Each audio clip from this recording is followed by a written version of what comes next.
भक्तजनों प्रेमियों आप सभी से हाथ जोड़ के विनती है कि ऐसे सत्य अध्यात्म वीडियो आगे से आगे शेयर जरूर करें। सत साहेब जी साधु सत साहेब सत साहेब सत साहेब सत साहेब।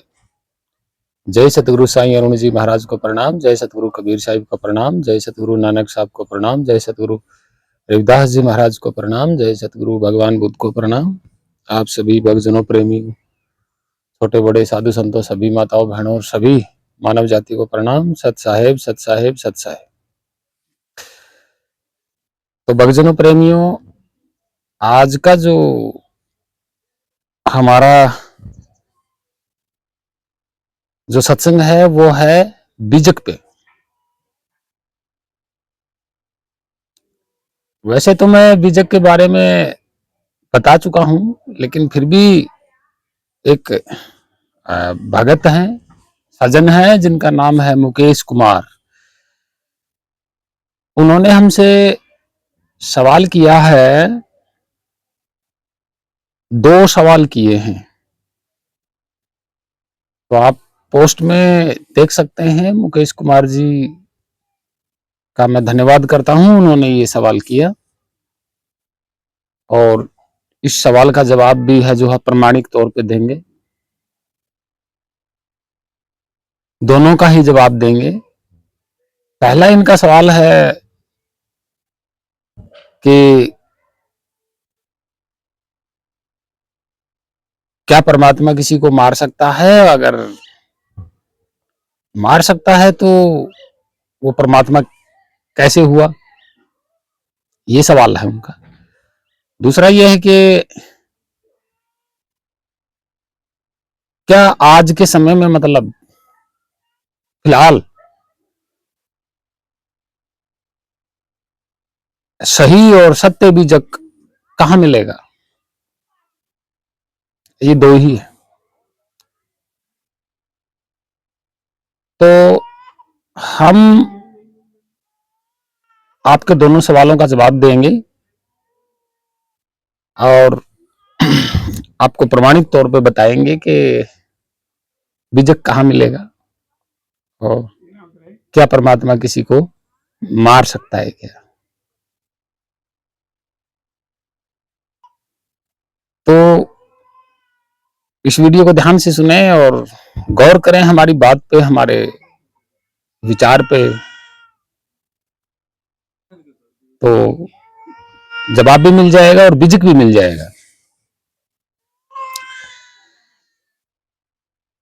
भक्तजनों प्रेमियों, आप ये खाली स्थान स्पेस देख रहे हैं, देख रहे हो? क्या ये किसी को जिंदा रखता है या मारता है? ये गगन मंडल, यही से शुरू करते हैं प्रमाणिक तौर पे। तो ये गगन मंडल है, ये स्पेस खाली स्थान है, ये किसी को मारता नहीं है। अगर ये किसी को मारता होता तो ये चंद्रमा, सूर्य, तारे, धरती, जितना सिस्टम चल रहा है, कभी के मार देता, खत्म कर देता।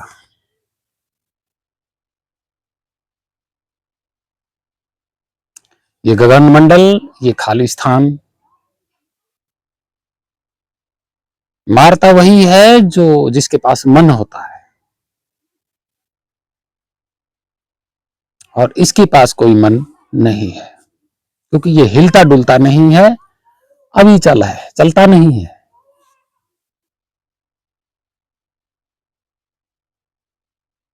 ये सबको चला रहा है, इसका काम है इसके अंदर सब चले, इस स्वयं शक्ति से। ये किसी को नहीं मारता है।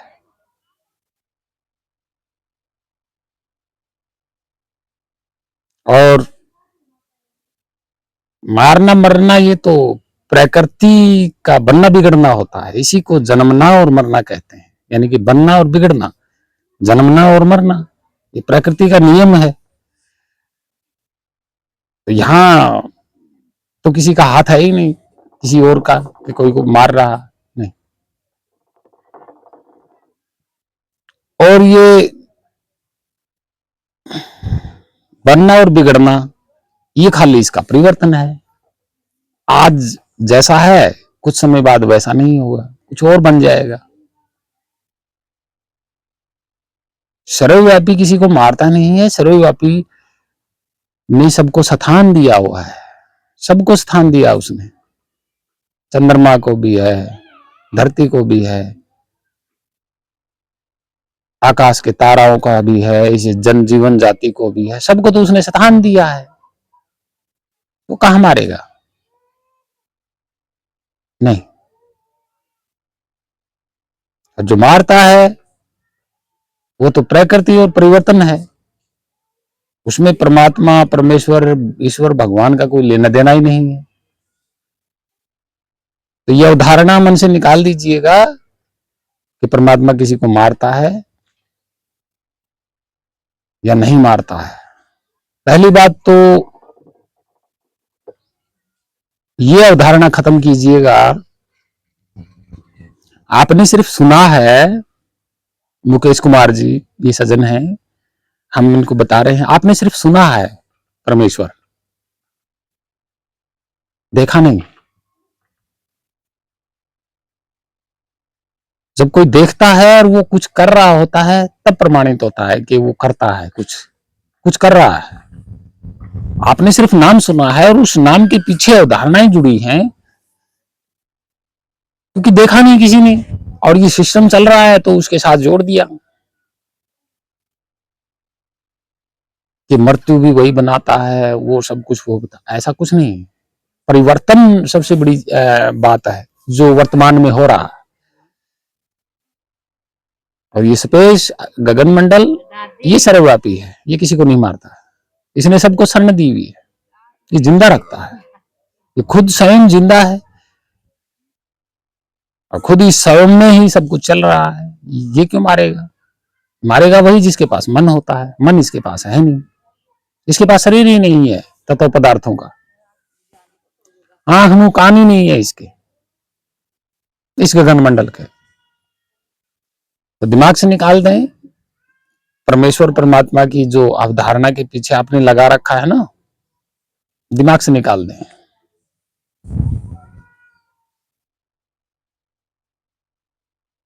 सर्वव्यापी का मतलब क्या होता है? सर्वव्यापी का मतलब सर्वव्यापी। मारेगा कहां किसको? भाई हर जगह तो वो खुद मौजूद है, तो वो मारेगा कहां? अपने आप में ही मारेगा सबको, ऐसा नहीं है। तो ये अवधारणा जो है मन में कि परमात्मा परमेश्वर है तो आपने अवधारणा बना रखी है, आपने देखा नहीं, और उसके साथ अवधारणाएं जुड़ी, जोड़ दी गई, क्योंकि इसने देखा नहीं क्या वो कुछ करता भी है, नहीं करता। जब देखा ही नहीं, उसका कार्य कोई नहीं है, उसको करते हुए कुछ देखा ही नहीं, तो फिर ये अवधारणा गलत जोड़ दी गई है कि वो मारता है या ऐसा कुछ करता है। झूठी बात, दिमाग से निकाल दीजिएगा भ्रम। और रही बात बीजक की, तो जो बीजक है वो कहीं बाहर नहीं है। आप किताबों में बीजक को ढूंढ रहे हो, नहीं। सतगुरु कबीर साहिब ने जो बीजक बताया है वो आपके अंदर ही है, वो ओरिजिनल है, उसमें कोई मिलावट नहीं। आप के अंदर ही बीजक छुपा हुआ है। आप उस बीजक को पढ़िए, उस बीजक को जानिए। उसको पढ़ना भी नहीं है, जानना है। बीजक का मतलब क्या? बीज, मूल। वो मूल आपके अंदर छुपा हुआ है, वो बाहर किताबों में नहीं लिखा हुआ। तो असली ओरिजिनल आज के समय में जो बीजक है वो आपके अंदर छुपा हुआ है और कहीं नहीं है। उस बीजक से ही आपको सब कुछ समझ में आएगा। और एक छोटी सी बात मैं बता देता हूं, बीजक का स्वरूप बता देता हूं मैं। मूल बीजक का स्वरूप वैसे मैंने वीडियो में बहुत सारा बता दिया है, लेकिन फिर भी मैं बता देता हूं। क्या आपका स्वरूप, आपके स्वरूप से मन, आपका स्वरूप कौन है? सर्वव्यापी स्वरूप, उससे मन, मन जो बीजक में बताया है ना उल्टा सीधा करके कि परमात्मा से काल, परमात्मा से निरंजन उत्पन्न हुआ या परमात्मा ने निरंजन को बनाया, फिर एक दुर्गा हुई अष्टंगी, फिर उसके 3 पुत्र हुए। ये कहानी जो है ये कहानी नहीं है, ये कहानी आपके अंदर ही छुपी हुई है। आप ढूंढिए उस मूल बीजक को, किताबों वाले बीजक को नहीं, मूल बीजक आपके अंदर छुपा है, उसको ढूंढिए। क्या आपका स्वरूप, स्वरूप के बाद मन, वो सारी कहानी मैचिंग हो जाएगी। मन कौन है? मन से फिर इच्छा, अष्टंगी, इच्छा के ही 8 अंग हैं। ये सूक्ष्म प्रकृति है, ये सूक्ष्म प्रकृति है, स्थूल में नहीं। और फिर आप, वो अष्टंगी कौन है? आप सोच सकते हैं, वही सूक्ष्म विचार, काम क्रोध मोह लोभ विचार, मन बुद्धि अहंकार, ये सारे के सारे उसके अंग हैं सूक्ष्मता से। जैसे शरीर के ये हाथ पांव अंग होते हैं, ऐसे ही उसके भी अंग हैं। ये मन के अंग हैं सारे के सारे। मन से इच्छा, इच्छा के ही, इच्छा के बाद सारे के सारे सब कुछ प्रकट होता है, अंग है उसके। यही बीजक है। विचार जितने भर रखे हैं ये क्या है? ये फैलने वाले आगे से आगे पात रूप, पात रूप है ये, यानी कि पत्ते हैं सारे, जितने विचार हैं सारे पत्ते हैं। मूल आपका स्वरूप है, यही बीजक है, ओरिजिनल। जैसे बाहर स्थूल में देखते हैं तो प्रकृति, प्रकृति से परिवर्तन, और परिवर्तन से फिर ये सृष्टि, सारा का सारा यही बात है बाहर जो किताब में लिखा। लेकिन वो गोड़ मोड़ करके लिखा हुआ है कि निरंजन ने 88 कितना बताया, 71,000, 81,000, 70, पता नहीं 70 युग तक, 70,000 युग तक तपस्या करी, फलाना करा, धिमका करा। भाई ऐसा कुछ नहीं, ऐसा कुछ नहीं। इस पे मैं कभी वीडियो बनाऊंगा, जो बीजक में बाहर लिखा हुआ है इस पे मैं पूरी वीडियो बनाऊंगा कभी, फिर देख लेना। फिलहाल जो ओरिजिनल बीजक है वो आपके भीतर छुपा हुआ है, वो भीतर छुपा हुआ है। कैसे पहुंचोगे उस मूल बीज की, बीज के पास, बीजक के पास? बीजक का मतलब मूल, यानी कि बीज। हाँ, तो ये जो खाली स्थान है सर्वव्यापी, ये गगन मंडल, यही बीज है सबका, और इसी में सब कुछ चल रहे। तो वर्तमान में आप देख रहे हो बीजक को, किताबों में क्या पढ़ रहे हो बीजक को, वर्तमान में देखिए। सबसे पहले अपने विचारों को पकड़िए, पत्तों को, पत्तों से शुरुआत कीजिए मूल तक जाने के लिए। पत्ते के बाद टहनी, कौन इसकी टहनी है? टहनी के बाद मतलब मोटी शाखा, शाखा के बाद तना, फिर बीज, फिर मूल, जड़, मतलब मूल। तो मूल तो अंत में है, तना आपका मन, और फिर मन से 3 शाखाएं, कौन सी? बनना और बिगड़ना। इसके बीच में जो अंतराल है, कुछ दिन रहना, मैं पहले बता चुका हूं कि जन्म होना और फिर कुछ दिन रहना और फिर बिगड़ जाना, ये 3 शाखाएं तो हैं किसकी? शरीर की, हर एक चीज की 3 शाखा।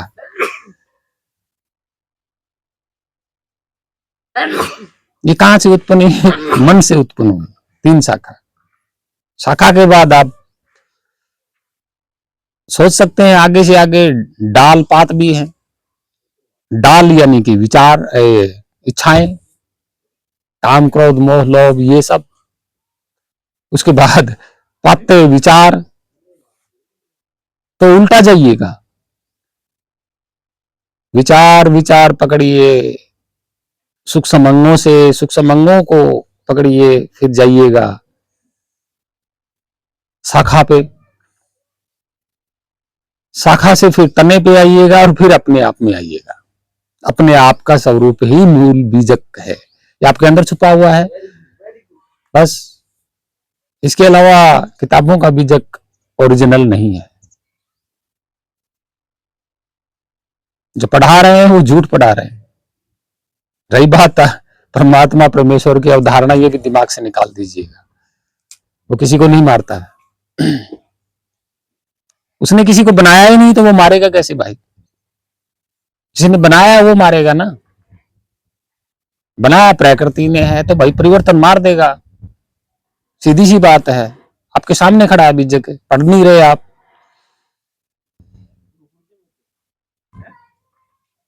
सारा खेल आपके स्वरूप में हो रहा है, मूल में, बीज में।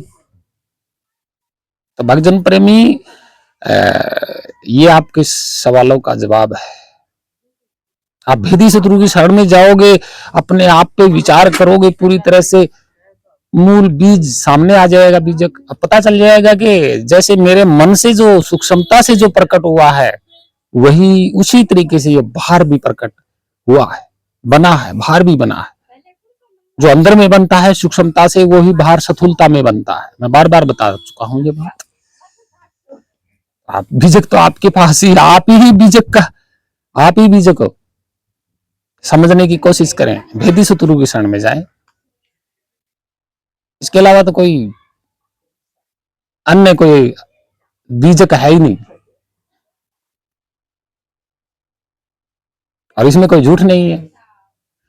बीजक में वाणियां मैं बता देता हूं कि नी अक्षर, नी तत्व, सार शब्द, आदि नाम, सत्य नाम, वही बीज है, बीजक है। उसके बाद वाणियां, मूल वाणियां हैं जो मैं बता भी चुका हूं पिछली वीडियो में। 5 वाणियां हैं, वही मूल है, वही बीजक है। वो बीजक की 5 वाणी ही बीजक है पूरा का पूरा, वो समझे तो। अन्यथा आप प्रकृति की रचना में मत जाइएगा। रचना आपके भीतर ही हुई है और फिर बाहर स्थूल में हुई है इस सृष्टि की। ठीक है, बीजक आपके पास है, भ्रमित ना होए, समझने की कोशिश करें। ग्रंथों में जितना उलझोगे उतना ही भ्रमित हो जाओगे। अवधारणा रहित हो जाइए। आप ही बीजक हो, आप ही वो स्वरूप हो जिसमें सब कुछ चल रहा है। आपका स्वरूप ना तो खुद मरता है ना किसी को मारता है। तो आशा करता हूं मुकेश कुमार जी आप संतुष्ट हुए होंगे। धन्यवाद।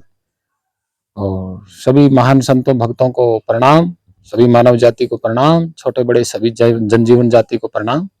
सतमार्ग पे चलें, भेदी शत्रु की शरण में जाएं, अपने आप को समझने की कोशिश करें। वर्तमान में जो हो रहा है उसको पढ़ें, किताबों में नहीं, जो वर्तमान में हो रहा है उसको पढ़ें, अपने विचारों को पकड़ें। तो यही आपका बीजक है, इसके अलावा कोई बीजक नहीं। और सत्य मार्ग, मानवता के मार्ग पे चलें, अपने आप को खाली करें, मूल सामने आएगा, मूल तक पहुंच जाओगे। जब तक आप अपने आप को खाली नहीं करोगे, बीज यानी कि बीजक, मूल सामने नहीं आएगा, अंतिम सत्य सामने नहीं आएगा। सत्य ही वो बीजक है, सत्य ही वो बीज है, सत्य ही वो मूल है। आपको मानना पड़ेगा इस बात को। किताबों वाली बात को आप मानते रहोगे तो कभी प्राप्ति नहीं कर पाओगे, क्योंकि किताबों में जो लिखा है वो वर्तमान में तो है नहीं, कहां ढूंढोगे? वर्तमान में जो बीजक है वो आपके भीतर छुपा हुआ है, उसको आप ढूंढ ही नहीं रहे। तो ऐसा नहीं है भक्तों, बीजक आपके अंदर है, बीजक स्वरूप आप खुद हो, इसके अलावा दूसरा कोई बीजक ही नहीं है। तो आशा करता हूं ऐसी बातों की अवधारणा ना करें, मुक्त हो जाइए। तो धन्यवाद आप सभी को, प्रणाम। और वीडियो आगे से आगे शेयर करें। कोई और प्रश्न सवाल है तो वो जरूर कमेंट में लिखें, हम बताएंगे। वर्तमान ऐतिहासिक तौर पे बताएंगे, मनगढ़ंत कहानियों से नहीं बताएंगे। तो सत साहेब, सत साहेब, सत साहेब, धन्यवाद आप सभी को, प्रणाम। सत साहेब, सत साहेब।